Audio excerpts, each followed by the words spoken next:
Bismillahirrahmanirrahim. Assalamualaikum warahmatullahi ta'ala wabarakatuh. A'udzu billahi minasyaitonir rajim. Bismillahirrahmanirrahim. Alhamdulillahirabbil alamin wal aqibatu lil muttaqin wala udwana illa 'alal zalimin. Asyhadu an la ilaha illallah wahdahu la syarikalah wa asyhadu anna Muhammadan 'abduhu wa rasuluhu alladzi la nabiyya ba'da. Amma ba'd, rabbi shrah li sadri wa yassir li amri wahlul 'uqdatam min lisani yafqahu qawli. Rabbana ya Allah zidna ilman nafi'an warzuqna fahma ya rahmatika ya arhamar rahimin.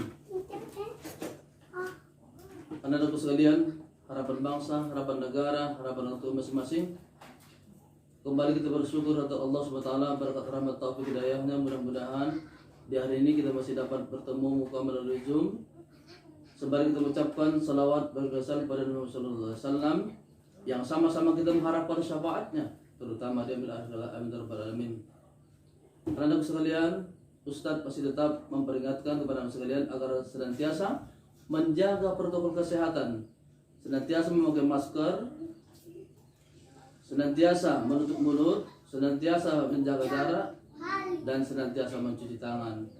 Dan yang tak kalah pentingnya adalah senantiasalah membaca doa. Karena berkat doa itu kita akan dilindungi oleh Allah SWT dari segala macam penyakit yang menular. Yang bunyinya Bismillahirrahmanirrahim. Allahumma inni a'udzubika minal baras wal junun wal juzam wa syir'il asqam birahmatika arhamar rahimin. Mudah-mudahan dengan senantiasa di lidah kita, di lisan kita membacakan doa ini terlindung daripada segala macam bencana penyakit menular. Anak-anak sekalian, kembali kita bertemu pada pertemuan yang ketiga ini dengan tema pembelajaran yaitu taubat kepada Allah Subhanahu wa taala. Taubat dalam arti kata rujak kembali kepada jalan yang benar, kembali jalan yang bersih, kembali kepada hati yang ikhlas dan sebagainya. Sebagai syarat daripada bertobat itu ada tiga. Yang pertama, menyesal terhadap semua perbuatan yang kita kerjakan yang dilarang oleh Allah SWT. Yang kedua, meninggalkan apa saja yang pernah kita lakukan ketika kita masih hidup yang dilarang oleh Allah SWT. Semuanya itu adalah kita tinggalkan.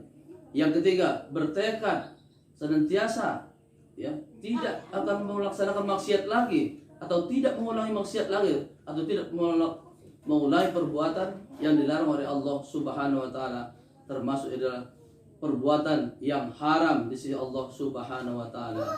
Untuk itu mari sama-sama kita lihat dan kita amati video pembelajaran berikut ini. Sekarang pengertian tentang taubat. Apa sih taubat itu? Nah, dari segi tinjauan bahasa, taubat berasal dari bahasa Arab yang artinya kembali. Nah, sedangkan dari segi tinjauan istilah, taubat yaitu sikap penyesalan telah melakukan sifat dan perbuatan salah atau dosa dan berniat dengan sungguh-sungguh untuk tidak lagi melakukan perbuatan salah atau dosa. Nah, jadi di sini itu maksudnya kembali itu kembali untuk berbuat baik. Jadi sikap menyesal, ada penyesalan. Nah, itu namanya taubat. Nah, bertobat itu sebagaimana penjelasan para ulama yaitu mengganti perbuatan yang tercela dengan perbuatan terpuji. Sebagaimana Quran surat Hud ayat 114 yang mana Allah berfirman, "Innal hasanati yuzhibnas sayyi'at." Sesungguhnya perbuatan-perbuatan yang baik itu menghapuskan dosa perbuatan-perbuatan yang buruk. Oke, kurang lebih seperti itu. Sekarang, hukum taubat itu apa sih? Nah, hukum taubat itu wajib bagi orang yang melakukan kesalahan atau dosa. Sedangkan perintah taubat itu termasuk perkara yang diperintahkan oleh Allah Subhanahu wa taala. Nah, sebagaimana Quran surat An-Nur ayat 31 yang bunyinya, "Wa tubu ilallahi jami'an ayyuhal mu'minuna la'allakum tuflihun." Dan bertaubatlah kamu sekalian kepada Allah, hai orang-orang yang beriman, supaya kamu beruntung. Nah, kalau Allah Subhanahu wa taala tidak bersifat kasih dan sayang tentu menutup pintu taubat bagi hambanya.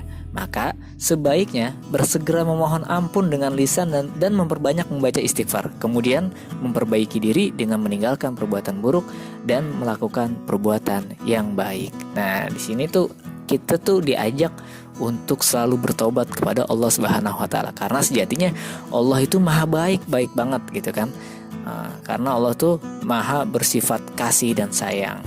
Makanya buru-buru kita bertobat, jangan sampai nggak kesampaian tuh kita untuk bertobat. Oke, sekarang agar taubat diterima Allah itu harus kayak gimana sih? Nah, di sini ada beberapa persyaratan yang harus dipenuhi. Yang pertama, apa itu? Yang pertama, tidak lagi melakukan perbuatan dosa dan salah. Sedangkan syarat yang kedua, menyesali diri telah melakukan dosa dan kesalahan. Yang ketiga, niat dengan sungguh-sungguh untuk tidak melakukan perbuatan dosa lagi. Dan yang keempat, apabila kesalahan atau dosa itu dilakukan kepada orang lain, maka harus menyatakan penyesalan dan minta maaf kepada orang yang bersangkutan. Nah, di sini nih poin yang keempat ini penting nih. Karena kalau kita taubat memohon ampun sama Allah, insya Allah Allah mudah maafin. Tapi kalau kita punya salah sama orang lain, kita belum minta maaf, nah itu belum tentu Allah maafin, karena kita masih punya utang sama orang lain. Oke, sekarang contohnya nih, contoh sikap taubat kepada Allah Subhanahu wa taala. Nah, di sini ada kisah singkat nih. Parjo tergolong anak yang nakal karena suka mengambil barang-barang milik orang lain. Nah, di sini mencuri dia nih. Sehingga dia dikucilkan oleh teman-temannya.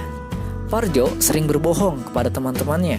Ketika Parjo mendengar keterangan dari guru akidah tentang bahaya mencuri yang merugikan diri sendiri maupun orang lain dan termasuk perbuatan dosa yang dibenci oleh Allah, Parjo terketuk hatinya.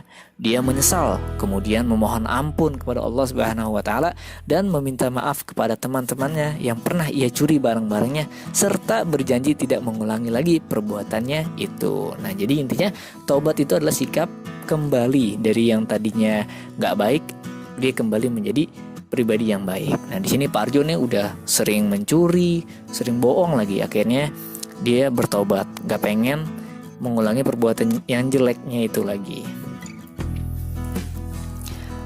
Oke, sekarang dampak positif dari sikap taubat itu apa aja sih? Nah, di sini dari segi bagi pelakunya sendiri nih, ada dampak positifnya. Yang pertama, mendapati kembali jalan yang lurus. Maksudnya itu diridhoi oleh Allah Subhanahu wa taala. Yang kedua, meningkatkan semangat hidup baru, karena ketika dia udah bertobat, dia tuh semakin semangat untuk menjadi pribadi yang baik, karena dia tuh harus melupakan perbuatan buruk dia tuh untuk menjadi pribadi yang baik. Yang ketiga, mendapat kepercayaan masyarakat lagi, karena biasanya kalau orang yang sering berbuat hal-hal yang gak baik itu di masyarakat dikucilkan gitu kan.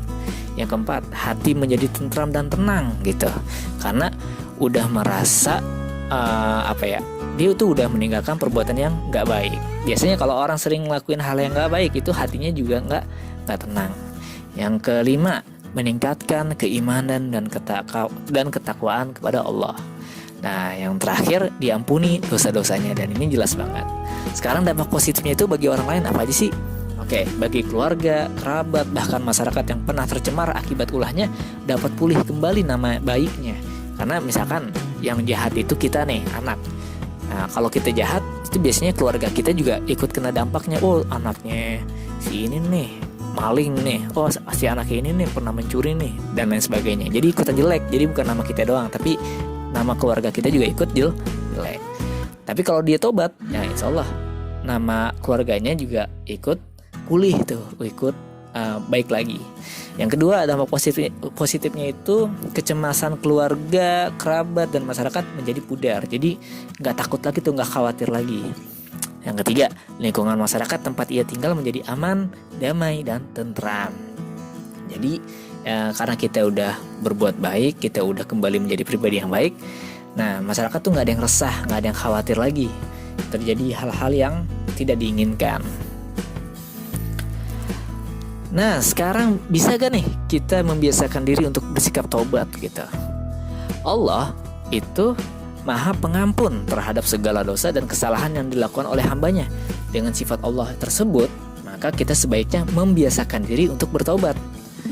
Membiasakan diri bertobat ini mengandung maksud ada atau tidak ada, punya atau tidak punya, kita selalu memohon ampun kepada Allah Subhanahu wa taala.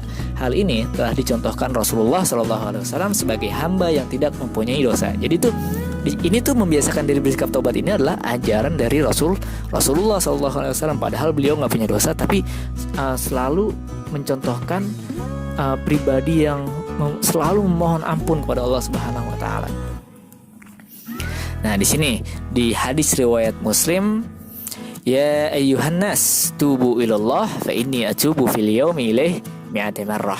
Manusia, kata Rasulullah nih, bertobatlah kepada Allah dan mintalah ampunan kepadanya. Sesungguhnya aku sendiri bertobat dalam sehari 100 kali. Nah, bayangin, Rasulullah aja yang suci, nggak punya dosa, itu selalu bermohon ampun kepada Allah seharinya paling tidak itu 100 kali. Nah, apalagi kita kan. Oke, sekarang cara-caranya gimana nih? Cara-cara agar bisa terbiasa melakukan taubat. Yang pertama, tidak menganggap remeh semua kesalahan atau dosa sekecil apapun. Dosa tetaplah dosa, salah tetaplah salah. Jadi jangan kita remehin. Kalau kita remehin, nanti yang kecil-kecil tersebut bakalan numpuk, bakalan banyak gitu. Yang kedua, segera berbuat kebaikan setelah melakukan kesalahan. Pas kita lagi berbuat salah, kita tahu itu salah, akhirnya kita langsung timpali dengan perbuatan baik. Jadi biar kesalahan kita itu ketutup. Yang ketiga, merasa prihatin apabila ada orang lain yang melakukan kesalahan, dosa. Yang keempat, menghindari pergaulan yang tidak baik atau bergaul dengan orang-orang yang baik. Jadi teman juga mempengaruhi kita untuk menjadi yang pribadi yang baik atau nggak baik. Jadi kalau kita misalkan khawatir terjerumus menjadi tidak baik, maka jauhi pergaulan tersebut. Yang kelima, mengucapkan istighfar dalam setiap kesempatan. Demikianlah pembelajaran kita di hari ini atau pertemuan yang ketiga ini, semoga bermakna, bermanfaat bagi kita. Untuk mendapat berkah dari pembelajaran kita ini, marilah sama-sama kita tutup dengan ucapan alhamdulillahirabbil alamin. Billahi taufiq wal hidayah. Assalamualaikum warahmatullahi taala wabarakatuh.